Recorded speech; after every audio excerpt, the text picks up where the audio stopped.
ನಮಸ್ಕಾರ. ಹುಡುಕಾಟ ಪುಸ್ತಕದ ಮುಂದಿನ ಅಧ್ಯಾಯನ ನಾವಿವತ್ತು ನೋಡೋಣ.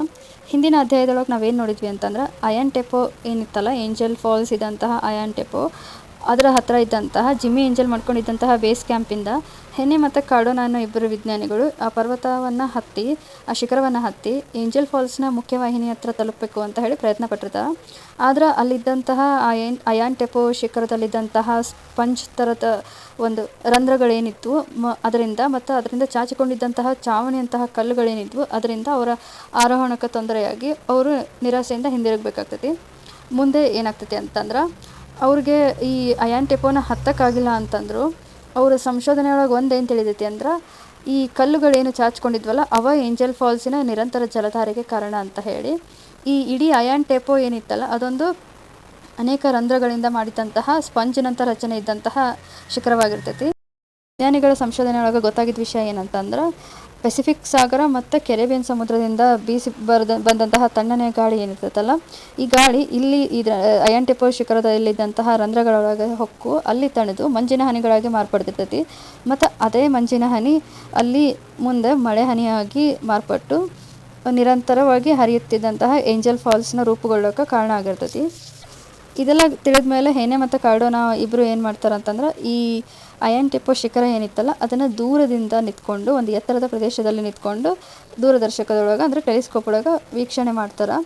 ವೀಕ್ಷಣೆ ಮಾಡಿದಾಗ ಅವ್ರಿಗೇನು ಒಂದು ಗೊತ್ತಾಗತ್ತೆ ಅಂತಂದ್ರೆ, ಅಯಾನ್ ಟೆಪೊ ಶಿಖರ ಏನಿತ್ತಲ್ಲ ಏಂಜಲ್ ಫಾಲ್ಸಿನ ಅರ್ಧದಷ್ಟು ಎತ್ತರದಕ್ಕೆ ಹೋದಾಗ ಅಲ್ಲಿ ಒಂದು ಸಮತಟ್ಟಾದಂತಹ ಚಾಚ್ಕೊಂಡಿದ್ದಂತಹ ಕಲ್ಲಿನ ರಚನೆ ಐತಿ. ಆ ಸಮತಟ್ಟಾದ ಜಾಗದೊಳಗೆ ಫ್ಲೆಮಿಂಗೋ ವಿಮಾನ ಏನಿತ್ತಲ್ಲ ಜಿಮ್ಮಿ ಏಂಜಲ್ದು ಅದನ್ನು ಇಳಿಸಬಹುದು ಅಂತ ಹೇಳಿ ಕಂಡ್ಕೊಳ್ತಾರೆ.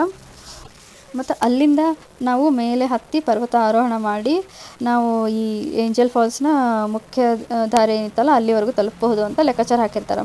ಮುಂದಿನ ದಿನ ಏನಾಗತ್ತೆ ಅಂದರೆ, ಏಂಜಲ್ ಮತ್ತು ಅವನ ಹೆಂಡತಿ ಹಂಗೆ ಹೇನೆ 3 ಜನನು ವಿಮಾನದೊಳಗೆ ಹೊರಟು ಅಯಾನ್ ಟೆಪೊ ಏನಿತ್ತಲ್ಲ ಏಂಜಲ್ ಫಾಲ್ಸ್ ಏನಿತ್ತಲ್ಲ ಅದರ ಸುತ್ತು ಮೋಡ ಮುಸುಕಿದ್ದು ಮಂಜು ಮುಸುಕಿದ್ದು ಸ್ವಲ್ಪ ಕಡಿಮೆ ಆಗೋವರೆಗೂ ತಡೆದು ಅಲ್ಲೇ ಒಂದು ಸ್ವಲ್ಪ ಸುತ್ತ ಹಾಕಿ ವಿಮಾನದೊಳಗೆ ಏಂಜಲ್ ಏನು ಮಾಡ್ತಾನೆ, ತನ್ನ ನಿಪುಣತೆಯನ್ನು ಬಳಸಿ ಆ ಸಣ್ಣದಾದಂತಹ ಜಾಗದೊಳಗೆ ವಿಮಾನ ಇಳಿಸೇ ಬಿಡ್ತಾನೆ.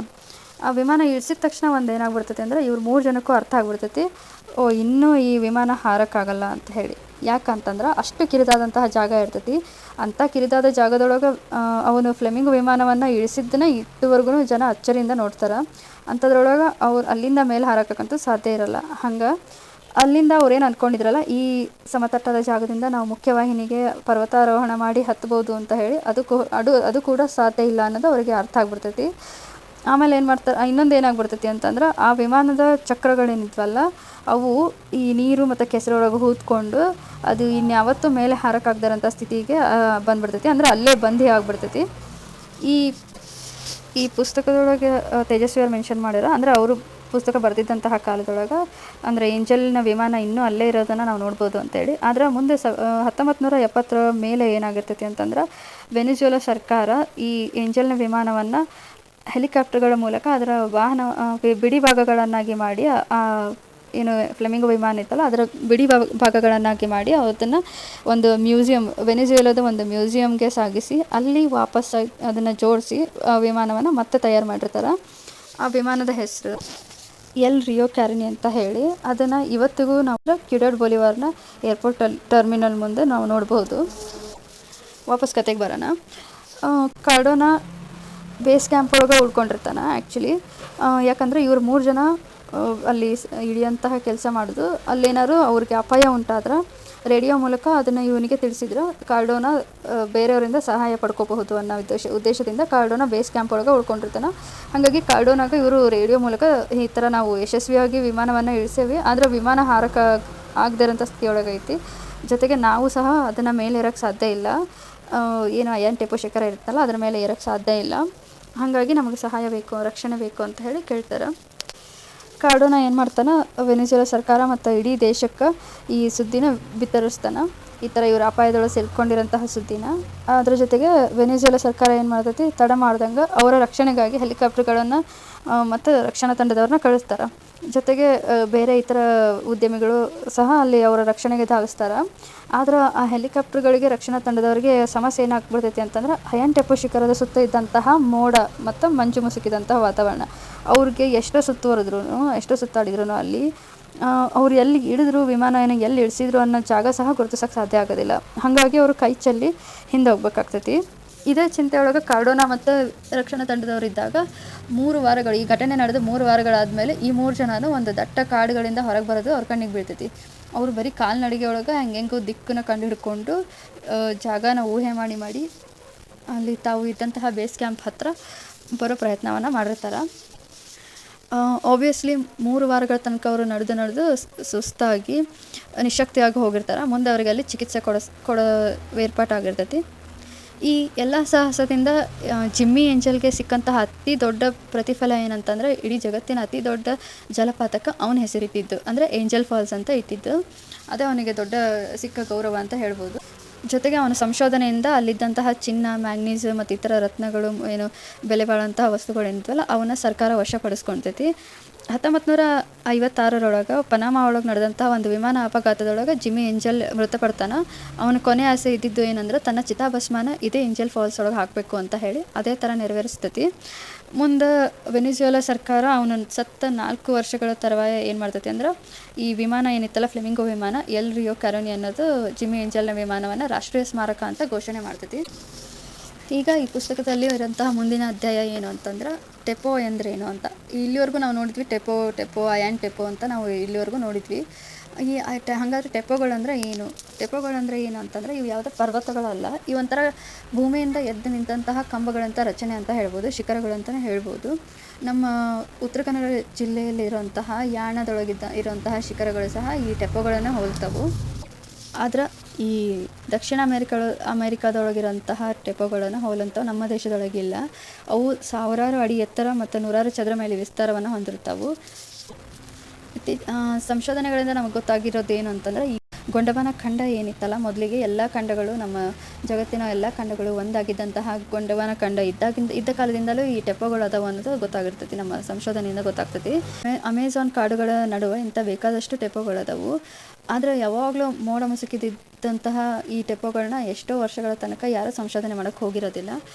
ಈ ಟೆಪೋಗಳು ಹೆಂಗೆ ರಚನೆಗೊಂಡವು ಅಂತಂದ್ರೆ, ಖಂಡಗಳು ನಿಧಾನವಾಗಿ ಸರಿದಂಗೆ ಭೂಮ್ಯಂತರ್ಗತದಿಂದ ಬಂದಂತಹ ಒತ್ತಡದಿಂದ ಟೆಪೋಗಳ ಮೇಲಿದ್ದು ರಚನೆಯಾಗಿ ಈ ಥರ ಕಂಬದಂಥ ನೆಟ್ಟಗಿರೋಂಥ ರಚನೆಗಳು ಆಗಿರ್ತವೆ. ಈ ಥರ ರಚನೆಗಳಾಗಿ ಸುಮಾರು 180 ಮಿಲಿಯನ್ ವರ್ಷಗಳಷ್ಟು ಆಗಿರಬಹುದು. ಇವು ಮೇಲಿದ್ದಾಗ ಸಾಧಾರಣ ಪರ್ವತಗಳು ಹೆಂಗಿರ್ತಾವೆ ಹಂಗೆ ಇದ್ರೂ ಅಕ್ಕಪಕ್ಕದಲ್ಲಿದ್ದಂತಹ ಮಣ್ಣು ಶತಮಾನಗಳಿಂದ ಬಿದ್ದಂತಹ ಮಳೆಯಿಂದ ಕೊಚ್ಚಿ ಹೋಗಿ ಈ ಕಲ್ಲುಗಳಿಂದ ರಚನೆ ಆದಂತಹ ಉದ್ದವಾದಂಥ ಶಿಖರಗಳು ಮಾತ್ರ ಉಳ್ಕೊಂಡಿರ್ತಾವೆ. ಈ ಥರ ಅವುಗಳ ಆಕಾರ ರೂಪುಗೊಂಡು 20 ಮಿಲಿಯನ್ ವರ್ಷಗಳಾಗಿರಬೇಕು ಅಂತ ಹೇಳ್ತಾರೆ.